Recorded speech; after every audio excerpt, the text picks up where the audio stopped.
ஒன்று சாமுவேல் அதிகாரம் 23. இதோ பெலிஸ்தர் கேகிலாவின் மேல் யுத்தம் பண்ணி களஞ்சியங்களை கொள்ளையிடுகிறார்கள் என்று தாவீதுக்கு அறிவிக்கப்பட்டது. அப்பொழுது தாவீது, நான் போய் அந்த பெலிஸ்தரை முறிய அடிக்கலாமா என்று கர்த்தரிடத்தில் விசாரித்ததற்கு கர்த்தர், நீ போ, பெலிஸ்தரை முறிய அடித்து கேகிலாவை இரட்சிப்பாயாக என்று தாவீதுக்கு சொன்னார். ஆனாலும் தாவீதின் மனுஷர் அவனை நோக்கி, இதோ நாங்கள் இங்கே யூதாவிலே இருக்கும் போதே பயப்படுகிறோம். நாங்கள் பெலிஸ்தருடைய சேனைகளை எதிர்க்கிறதற்கு கேகிலாவுக்கு போனால் எவ்வளவு அதிகம் என்றார்கள். அப்பொழுது தாவீது திரும்பவும் கர்த்தரிடத்தில் விசாரித்த போது கர்த்தர் அவனுக்கு உத்தரமாக, நீ எழும்பி கேகிலாவுக்கு போ, நான் பெலிஸ்தரை உன் கையில் ஒப்புக்கொடுப்பேன் என்றார். அப்படியே தாவீது தன் மனுஷரை கூட்டிக் கொண்டு கேகிலாவுக்கு போய் பெலிஸ்தரோடே யுத்தம் பண்ணி அவர்களில் அநேகம் பேரை வெட்டி அவர்கள் ஆடு மாடுகளை ஓட்டிக்கொண்டு போனான். இவ்விதமாய் கேகிலாவின் குடிகளை இரட்சித்தான். அகிமலேக்கின் குமாரனாகிய அபியத்தார் கேகிலாவில் இருக்கிற தாவீதினிடத்தில் தப்பியோடுகிற போது அவனிடத்தில் ஒரு ஏபோத்து இருந்தது. தாவீது கேகிலாவுக்கு வந்தான் என்று சவுலுக்கு அறிவிக்கப்பட்ட போது தேவன் அவனை என் கையில் ஒப்பு கொடுத்தார்.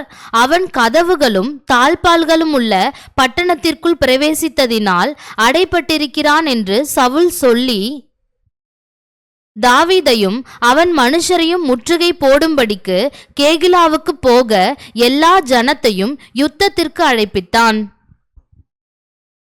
தனக்கு பொல்லாப்பு செய்ய சவுல் எத்தனம் பண்ணுகிறான் என்று தாவீது அறிந்து கொண்ட போது ஆசாரியனாகிய அபியத்தாரை நோக்கி, ஏபோத்தை இங்கே கொண்டு வா என்றான்.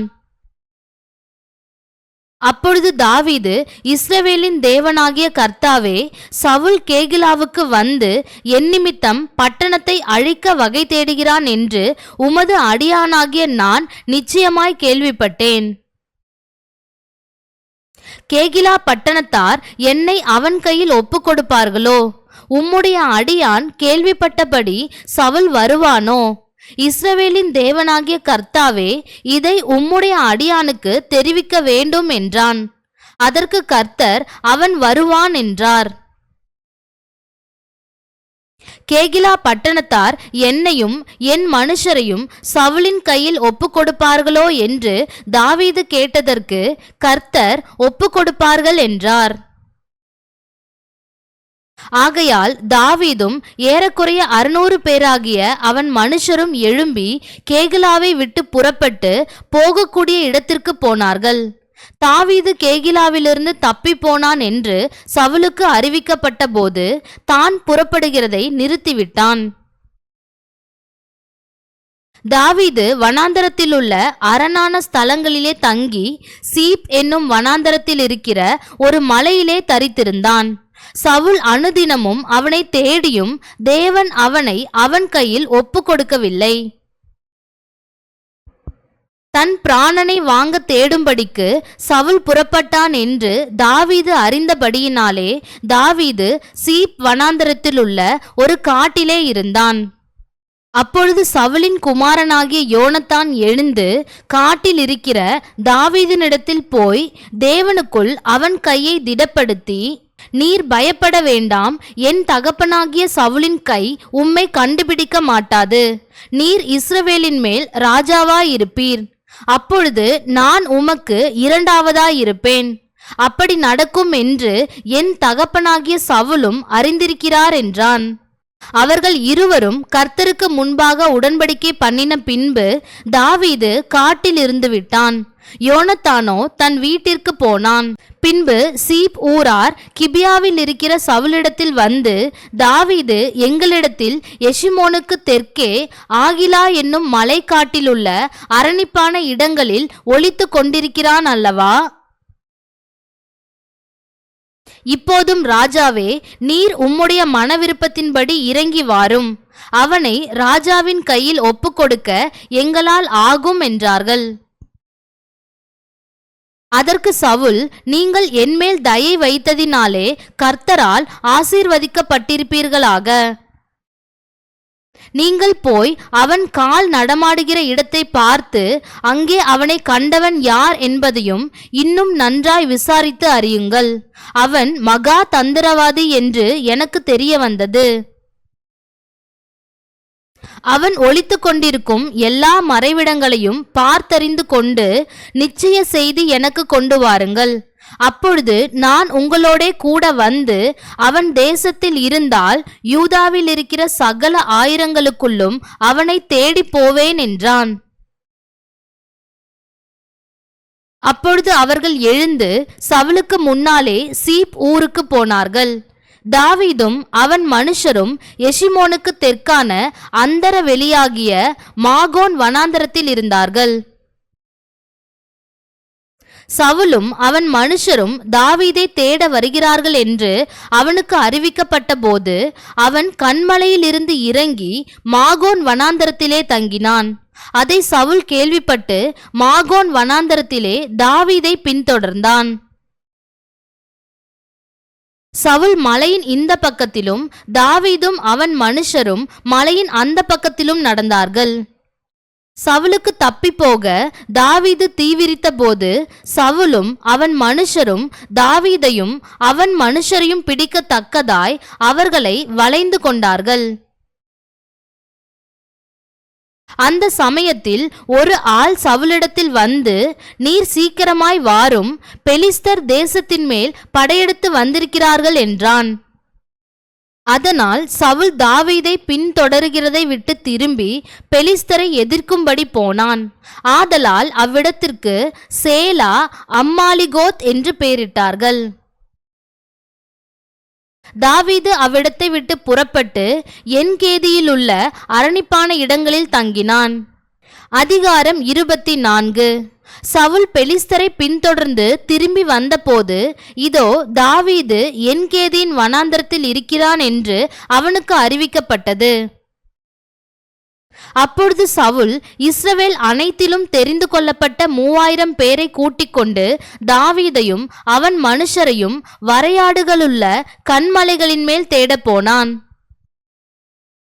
வழியோரத்தில் இருக்கிற ஆட்டு தொழுவங்களிடத்தில் அவன் வந்தபோது அங்கே ஒரு கெபி இருந்தது. அதிலே சவுல் மலஜலாதிக்கு போனான். தாவீதும் அவன் மனுஷரும் அந்த கெபியின் பக்கங்களில் உட்கார்ந்திருந்தார்கள்.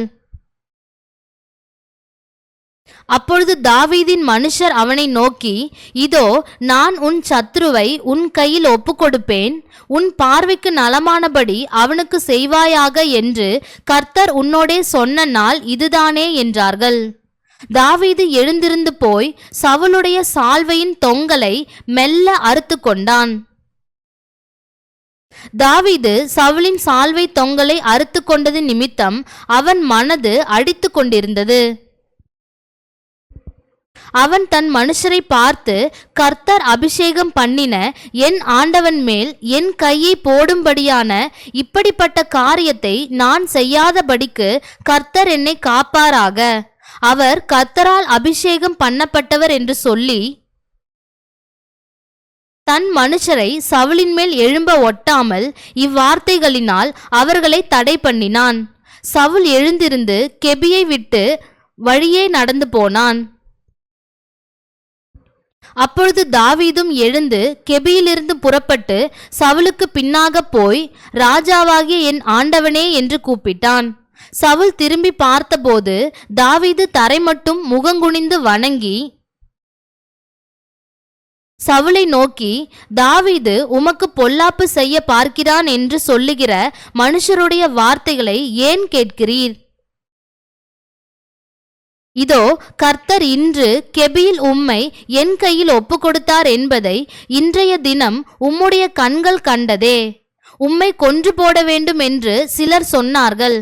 ஆனாலும் என் கை உம்மை தப்பவிட்டது. என் ஆண்டவன் மேல் என் கையை போடேன். அவர் கர்த்தரால் அபிஷேகம் பண்ணப்பட்டவராமே என்றான்.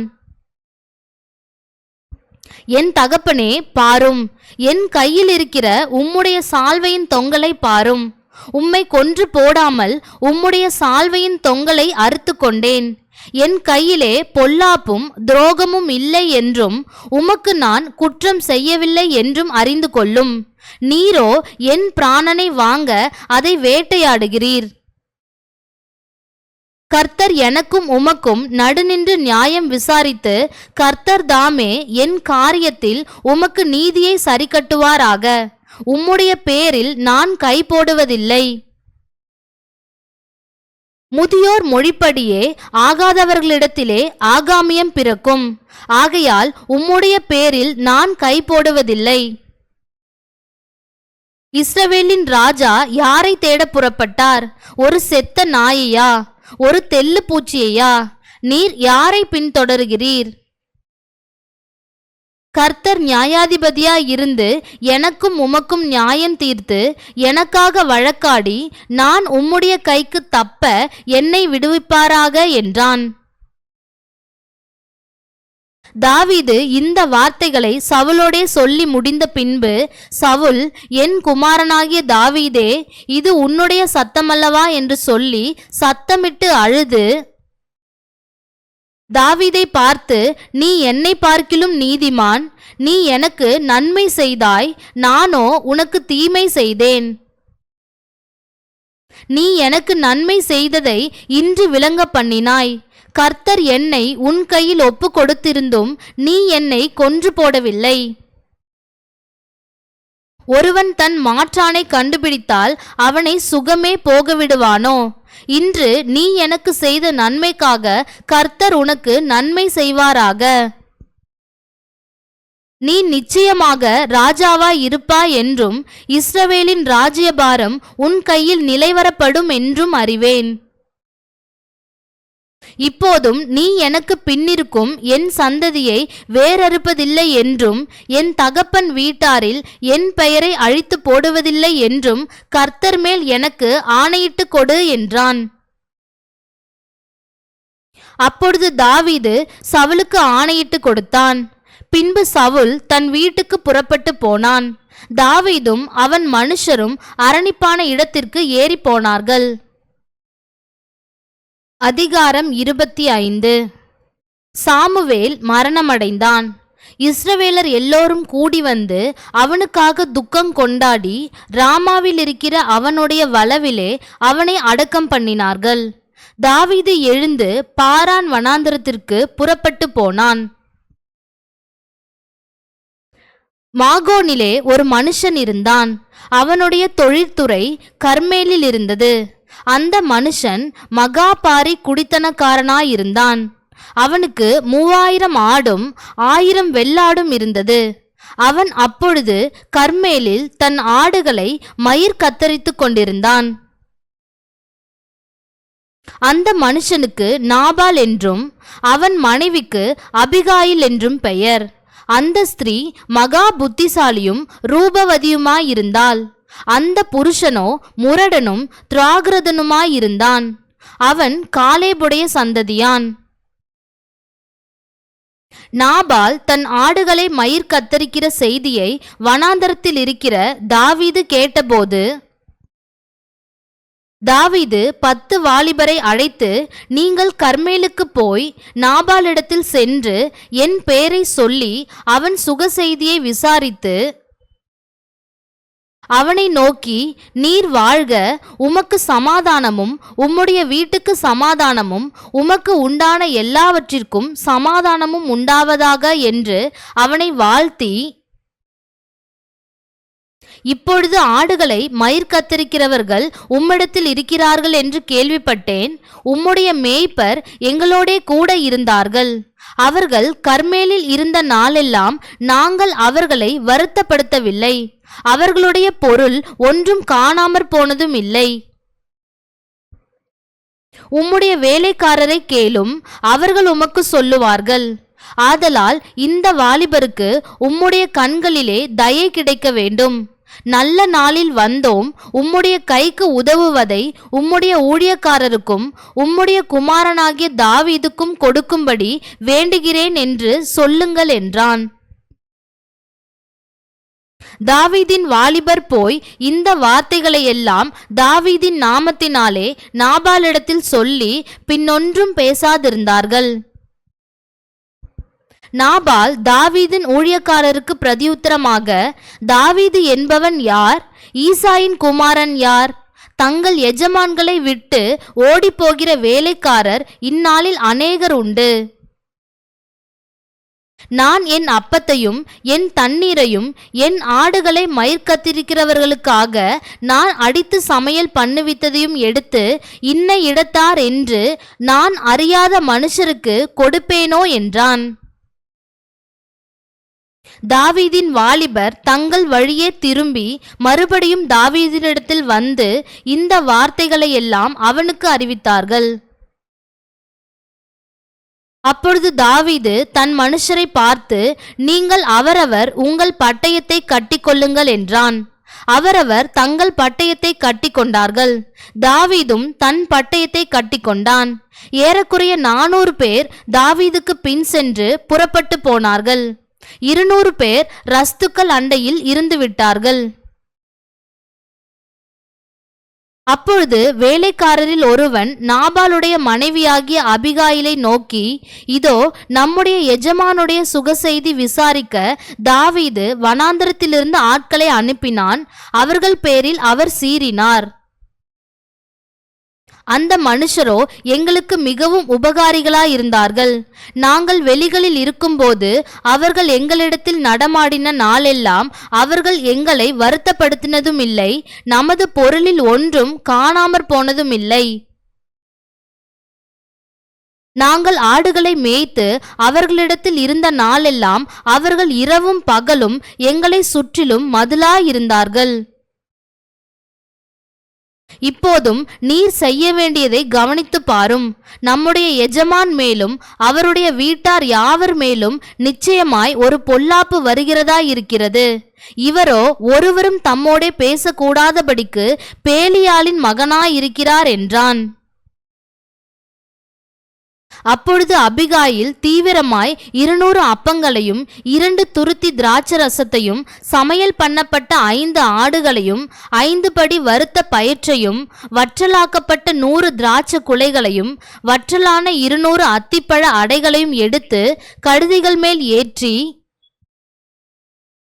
தன் வேலைக்காரரை பார்த்து, நீங்கள் எனக்கு முன்னே போங்கள், இதோ நான் உங்கள் பின்னே வருகிறேன் என்று சொல்லி அனுப்பினாள். தன் புருஷனாகிய நாபாலுக்கு அதை அறிவிக்கவில்லை. அவள் ஒரு கழுதையின் மேல் ஏறி மலையின் மறைவில் இறங்கி வருகையில், இதோ தாவீதும் அவன் மனுஷரும் அவளுக்கு எதிராக இறங்கி வந்தார்கள். அவர்களை சந்தித்தாள். தாவீது தன் ஜனங்களை நோக்கி, அவனுக்கு வனாந்தரத்தில் இருக்கிறதை எல்லாம் வீணாகவே காப்பாற்றினேன். அவனுக்கு உண்டானதில் எல்லாம் ஒன்றும் காணாமற் போனதில்லை. என்றாலும் நன்மைக்கு பதிலாக அவன் எனக்கு தீமை செய்தான். அவனுக்கு உண்டான எல்லாவற்றிலும் சுவரில் நீர்விடும் ஒரு நாயை முதலாய் பொழுது விடியும் மட்டும் நான் உயிரோடே வைத்தால் தேவன் தாவீதின் சத்துருக்களுக்கு அதற்கு சரியாகவும் அதற்கு அதிகமாகவும் செய்யக்கடவர் என்று சொல்லியிருந்தான். அபிகாயில் தாவீதை காண்கையில் தீவிரமாய் கழுதையை விட்டு இறங்கி தாவீதுக்கு நேராக தரையில் முகங்குப்புற விழுந்து பணிந்து அவன் பாதத்திலே விழுந்து, என் ஆண்டவனே, இந்த பாதகம் என்மேல் சுமரட்டும். உம்முடைய அடியாளுடைய வார்த்தைகளை நீர் கேட்கும் பொருட்டாக உம்முடைய அடியாள் உமது செவி கேட்க பேச வேண்டும். என் ஆண்டவனாகிய நீர் நாபால் என்னும் இந்த பேலியாளின் மனுஷனை ஒரு பொருட்டாக எண்ண வேண்டாம். அவன் பெயர் எப்படியோ அப்படியே அவனும் இருக்கிறான். அவன் பெயர் நாபால், அவனுக்கு பைத்தியமும் இருக்கிறது. உம்முடைய அடியாளாகிய நானோ என் ஆண்டவன் அனுப்பின வாலிபரை காணவில்லை. இப்போதும் என் ஆண்டவனே, நீர் இரத்தம் சிந்த வரவும் உம்முடைய கை நீதியை சரிக்கட்டவும் கர்த்தர் உமக்கு இடம் கொடுக்கவில்லை என்பதை கர்த்தருடைய ஜீவனை கொண்டும் உம்முடைய ஜீவனை கொண்டும் சொல்லுகிறேன். இப்போதும் உம்முடைய சத்துருக்களும் என் ஆண்டவனுக்கு விரோதமாக பொல்லாப்பு தேடுகிறவர்களும் நாபாலை போல ஆகக்கடவர்கள். இப்போதும் உமது அடியாள் என் ஆண்டவனுக்கு கொண்டு வந்த காணிக்கையை ஏற்றுக்கொண்டு என் ஆண்டவனை பின்பற்றுகிற வாலிபருக்கு கொடுப்பீராக. உமது அடியாளின் பாதகத்தை மன்னியும். கர்த்தர் என் ஆண்டவனுக்கு நிலையான வீட்டை நிச்சயமாய் கட்டுவார். என் ஆண்டவன் கர்த்தருடைய யுத்தங்களை நடத்துகிறவராமே. நீர் உயிரோடே இருக்கும் நாளில் ஒரு பொல்லாப்பும் உம்மிலே காணப்படாதிருப்பதாக. உம்மை துன்பப்படுத்தவும் உம்முடைய பிராணனை வாங்க வகை தேடவும் ஒரு மனுஷன் எழும்பினாலும் என் ஆண்டவனுடைய ஆத்துமா உம்முடைய தேவனாகிய கர்த்தரின் ஆதரவில் இருக்கிற ஜீவனுள்ளோருடைய கட்டிலே கட்டப்பட்டிருக்கும். உம்முடைய சத்துருக்களின் ஆத்துமாக்களோ கவனில் வைத்து எரிந்தாற் போல எரியப்பட்டு போம். கர்த்தர் உம்மை குறித்து சொன்ன நன்மையின்படி எல்லாம் இனி என் ஆண்டவனுக்கு செய்து இஸ்ரவேலுக்கு அதிபதியாக உம்மை நியமிக்கும் போது நீர் விருதாவாய் இரத்தம் சிந்தாமலும் என் ஆண்டவனாகிய நீர் பழிவாங்காமலும் இருந்ததுண்டானால் அப்பொழுது என் ஆண்டவனாகிய உமக்கு துக்கமும் இராது, மன இடரலும் இராது. கர்த்தர் என் ஆண்டவனுக்கு நன்மை செய்யும்போது உம்முடைய அடியாளை நினைப்பீராக என்றாள். அப்பொழுது தாவீது அபிகாயிலை நோக்கி, உன்னை இன்றைய தினம் என்னை சந்திக்க அனுப்பின இஸ்ரவேலின் தேவனாகிய கர்த்தருக்கு ஸ்தோத்திரம். நீ சொல்லிய யோசனை ஆசீர்வதிக்கப்படுவதாக. நான் இரத்தம் சிந்த வராதபடிக்கும் என் கையே பழிவாங்காதபடிக்கும் நீ இன்றைய தினம் எனக்கு தடை பண்ணினபடியினால் நீயும் ஆசீர்வதிக்கப்படுவாயாக. நீ தீவிரமாய் என்னை சந்திக்க வராமல் இருந்தாயானால் பொழுது விடியும் மட்டும் நாபாலுக்கு ஒரு நாயும் உயிரோடே வைக்கப்படுவதில்லை என்று உனக்கு பொல்லாப்பு செய்ய எனக்கு இடங்கொடாதிருக்க இஸ்ரவேலின் தேவனாகிய கர்த்தரின் ஜீவனை கொண்டு மெய்யாய் சொல்லுகிறேன் என்று சொல்லி அவள் தனக்கு கொண்டு வந்ததை தாவீது அவள் கையிலே வாங்கி கொண்டு அவளை பார்த்து, நீ சமாதானத்தோடே உன் வீட்டுக்கு போ. இதோ நான் உன் சொல்லை கேட்டு உன் முகத்தை பார்த்து இப்படி செய்தேன் என்றான். அபிகாயில் நாபாலிடத்தில் வந்தபோது இதோ ராஜா விருந்துக்கு ஒப்பான விருந்து அவன் வீட்டிலே நடந்தது. அவன் இருதயம் களித்திருந்தது, அவன் மிகவும் வெறுத்துமிருந்தான். ஆகையால் பொழுது விடியும் மட்டும் சிறிய காரியமானாலும் பெரிய காரியமானாலும் ஒன்றையும் அவனுக்கு அறிவிக்கவில்லை. கர்த்தர் நாபாலை வாதித்ததினால் ஏறக்குறைய 10 நாளுக்கு பின் அவன் செத்தான். நாபால் செத்துப்போனான் என்று தாவீது கேள்விப்பட்டபோது என் நிந்தனையின் வழக்கை நாபாலின் கையில் விசாரித்து தம்முடைய அடியானை பொல்லாப்பு செய்யாதபடிக்கு தடுத்த கர்த்தருக்கு ஸ்தோத்திரம். கர்த்தர் தாமே நாபாலின் பொல்லாப்பை அவன் தலையின் மேல் திரும்ப பண்ணினார் என்று சொல்லி அபிகாயிலை விவாகம் பண்ணுகிறதற்காக அவளோடே பேச தாவீது ஆட்களை அனுப்பினான். தாவீதின் ஊழியக்காரர் கர்மேலில் இருக்கிற அபிகாயில் அண்டைக்கு வந்து, தாவீது உன்னை விவாகம் பண்ண மனதாய் எங்களை உன்னிடத்தில் அனுப்பினார் என்று அவளோடே சொல்லுகிற போது அவள் எழுந்திருந்து தரை மட்டும் முகங்குனிந்து, இதோ நான் என் ஆண்டவனுடைய ஊழியக்காரரின் கால்களை கழுவத்தக்க பணிவிடைக்காரியாக அவருடைய அடியாள் என்றாள். பின்பு அபிகாயில் தீவிரித்து எழுந்து ஒரு கழுதையின் மேல் ஏறி 5 தாதி பெண்களை கூட்டிக் கொண்டு தாவீதின் ஸ்தானாபதிகளுக்கு பின் சென்று போய் அவனுக்கு மனைவியானாள். யெஸ்ரயேல் ஊராளாகிய அகினோவாமையும் தாவீது விவாகம் பண்ணினான்.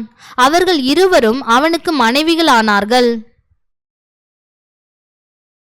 சவுல் தாவீதின் மனைவியாகிய மீகால் என்னும் தன் குமாரத்தியை காலீம் ஊரானாகிய லாயீசின் குமாரனான பல்திக்கு கொடுத்திருந்தான். அதிகாரம் 26. பின்பு சீப் ஊரார் கிபியாவில் இருக்கிற சவுலிடத்தில் வந்து, தாவீது எஷிமோனுக்கு எதிரான ஆகிலா மேட்டில் ஒளித்து கொண்டிருக்கிறான் என்றார்கள். அப்பொழுது சவுல் சீப் வனாந்தரத்திலே தாவீதை தேடும்படி எழுந்து இஸ்ரவேலிலே தெரிந்து கொள்ளப்பட்ட 3000 பேரோடும் கூட சீப் வனாந்தரத்திற்கு புறப்பட்டு போனான். சவுல் எஷிமோனுக்கு எதிரே வழியண்டையில் இருக்கிற ஆகிலா மேட்டிலே பாளையமிறங்கினான். தாவீது வனாந்தரத்தில் தங்கி சவுல் தன்னை தொடர்ந்து வனாந்தரத்திற்கு வருகிறதைக் கண்டு தாவீது வேவுக்காரரை அனுப்பி சவுல் வந்தது நிச்சயம் என்று அறிந்து கொண்டான். பின்பு தாவீது எழுந்து சவுல் பாளையமிறங்கின இடத்திற்கு போய் சவுலும் நேரின் குமாரனாகிய அப்னேர் என்னும் அவன் படை தலைவனும் படுத்து கொண்டிருக்கிற இடத்தை பார்த்தான். சவுல் ரதங்கள் இருக்கிற இடத்திலே படுத்து கொண்டிருந்தான். ஜனங்கள் அவனை சுற்றிலும் பாளையமிறங்கி இருந்தார்கள். தாவீது ஏத்தியனாகிய அகிமெலேக்கையும் செரியாவின் குமாரனும் யோவாபின் சகோதரனுமாகிய அபிசாயையும் பார்த்து, என்னோடே கூட சவுலிடத்திற்கு பாளையத்தில் இறங்கி வருகிறவன் யார் என்றதற்கு அபிசாய், நான் உம்மோடே கூட வருகிறேன் என்றான். அப்படியே தாவீதும் அபிசாயும் ராத்திரியிலே அந்த ஜனங்களுக்குள்ளே வந்தார்கள். இதோ சவுல் ரதங்கள் இருக்கிற இடத்திலே படுத்து நித்திரை பண்ணினான். அவன் தலைமாட்டில் அவனுடைய ஈட்டி நிலத்திலே குத்தியிருந்தது. அவனை சுற்றிலும் அப்னேரும் ஜனங்களும் படுத்து கொண்டிருந்தார்கள். அப்பொழுது அபிசாய் தாவீதை பார்த்து, இன்று தேவன் உம்முடைய சத்ருவை உம்முடைய கையில் ஒப்பு கொடுத்தார். இப்போதும் நான் அவனை ஈட்டியினால் 2 குத்தாக குத்தாமல் ஒரே குத்தாக நிலத்தில் உருவ குத்தட்டுமா என்றான். தாவீது அபிசாயை பார்த்து, அவரை கொல்லாதே, கர்த்தர் அபிஷேகம் பண்ணுவித்தவர் மேல் தன் கையை போட்டு குற்றமில்லாமற் போகிறவன் யார் என்று சொன்னான். பின்னும் தாவீது, கர்த்தர் அவரை அடித்து அல்லது அவருடைய காலம் வந்து அவர் மரித்து அல்லது அவர் யுத்தத்திற்கு போய் மாண்டால் ஒழிய நான் என் கையை கர்த்தர் அபிஷேகம் பண்ணுவித்தவர் மேல் போடாதபடிக்கு கர்த்தர் என்னை காக்க கடவர் என்று கர்த்தருடைய ஜீவனை கொண்டு சொல்லுகிறேன். இப்போதும் அவர் தலைமாட்டில் இருக்கிற ஈட்டியையும் தண்ணீர் செம்பையும் எடுத்துக்கொண்டு போவோம் என்றான். தாவீது சவுலின் தலைமாட்டில் இருந்த ஈட்டியையும் தண்ணீர் செம்பையும் எடுத்துக்கொண்ட பின்பு புறப்பட்டு போனார்கள். அதை ஒருவரும் காணவில்லை, அறியவும் இல்லை, ஒருவரும் விழித்து கொள்ளவும் இல்லை. கர்த்தர் அவர்களுக்கு அயர்ந்த நித்திரை வருவித்ததினால் அவர்கள் எல்லோரும் தூங்கினார்கள். தாவீது கடந்து அந்த பக்கத்திற்கு போய் தங்களுக்கும் அவர்களுக்கும் நடுவே போந்த இடமுண்டாக தூரத்தில் இருக்கிற மலையின் கொடுமுடியிலே ஜனங்களுக்கும் நேரின் குமாரனாகிய அப்னேருக்கும் நேராக நின்று கூப்பிட்டு, அப்னேரே, உத்தரவு சொல்ல மாட்டீரா என்றான். அதற்கு அப்னேர், ராஜாவுக்கு நேராக கூக்குரலிடுகிற நீ யார் என்றான். அப்பொழுது தாவீது அப்னேரை நோக்கி, நீர் வீரன் அல்லவா? இஸ்ரவேலில் உமக்கு சரியானவன் யார்? பின்னை நீர் உம்முடைய ஆண்டவனாகிய ராஜாவை காக்காமற் போனதென்ன? ஜனத்தில் ஒருவன் உம்முடைய ஆண்டவனாகிய ராஜாவை கொல்லும்படி வந்திருந்தானே. நீர் செய்த இந்த காரியம் நல்லதல்ல. கர்த்தர் அபிஷேகம் பண்ணின உங்கள் ஆண்டவனை நீங்கள் காக்காமற் போனபடியினால் நீங்கள் மரணத்திற்கு பாத்திரவான்கள். இப்போதும் ராஜாவின் தலைமாட்டில் இருந்த அவருடைய ஈட்டியும் தண்ணீர் செம்பும் எங்கே என்று பாரும் என்றான். அப்பொழுது சவுல் தாவீதின் சத்தத்தை அறிந்து, என் குமாரனாகிய தாவீதே, இது உன் சத்தமல்லவா என்றான். அதற்கு தாவீது, ராஜாவாகிய என் ஆண்டவனே, இது என் சத்தந்தான் என்று சொல்லி, பின்னும் என் ஆண்டவனாகிய நீர் உம்முடைய அடியானை இப்படி பின்தொடர்கிறது என்ன? நான் என்ன செய்தேன்? என்னிடத்தில் என்ன பொல்லாப்பு இருக்கிறது? இப்பொழுது ராஜாவாகிய என் ஆண்டவன் தம்முடைய அடியானுடைய வார்த்தைகளை கேட்பாராக. கர்த்தர் உம்மை எனக்கு விரோதமாக எடுத்துவிட்டதுண்டானால் அதற்கு அவர் காணிக்கையை ஏற்றுக்கொள்வாராக. மனுபுத்திரர் அதை செய்தார்களேயாகில் அவர்கள் கர்த்தருக்கு முன்பாக சபிக்கப்பட கடவர்கள். அவர்கள் நீ போய் அந்நிய தேவர்களை சேவி என்று சொல்லி அவர்கள் இன்று என்னை கர்த்தருடைய சுதந்திரத்திற்கு அடுத்தவனாயிராதபடிக்கு துரத்திவிட்டார்களே. இப்போதும் கர்த்தருடைய சமூகத்தில் என் இரத்தம் தரையில் விழாதிருப்பதாக. மலைகளில் ஒரு கவுதாரியை வேட்டையாடுகிறது போல இஸ்ரவேலின் ராஜா ஒரு தெல்லுப்பூச்சியை தேட வந்தாரோ என்றான். அப்பொழுது சவுல், நான் பாவம் செய்தேன், என் குமாரனாகிய தாவீதே திரும்பி வா, என் ஜீவன் இன்றைய தினம் உன் பார்வைக்கு அருமையாயிருந்தபடியால் இனி உனக்கு ஒரு பொல்லாப்பும் செய்யேன். இதோ நான் மதியற்றவனாய் மகா பெரிய தப்பிதம் செய்தேன் என்றான். அதற்கு தாவீது, இதோ ராஜாவின் ஈட்டி இங்கே இருக்கிறது, வாலிபரில் ஒருவன் இப்புறம் வந்து அதை வாங்கி கொண்டு போகட்டும். கர்த்தர் அவனவனுக்கு அவனவன் நீதிக்கும் உண்மைக்கும் தக்கதாக பலன் அளிப்பாராக. இன்று கர்த்தர் உம்மை என் கையில் ஒப்பு கொடுத்திருந்தும் கர்த்தர் அபிஷேகம் பண்ணினவர் மேல் என் கையை நீட்ட மனதில்லாதிருந்தேன். இதோ உம்முடைய ஜீவன் இன்றைய தினம் என் பார்வைக்கு எப்படி அருமையாயிருந்ததோ அப்படியே என் ஜீவனும் கர்த்தரின் பார்வைக்கு அருமையாயிருப்பதினால் அவர் என்னை எல்லா உபத்திரவத்திற்கும் நீங்களாக்கி விடுவாராக என்றான். அப்பொழுது சவுல் தாவீதை நோக்கி, என் குமாரனாகிய தாவீதே, நீ ஆசீர்வதிக்கப்பட்டவன், நீ பெரிய காரியங்களை செய்வாய், மென்மேலும் பலப்படுவாய் என்றான். அப்படியே தாவீது தன் வழியே போனான், சவுலும் தன் ஸ்தானத்திற்கு திரும்பினான்.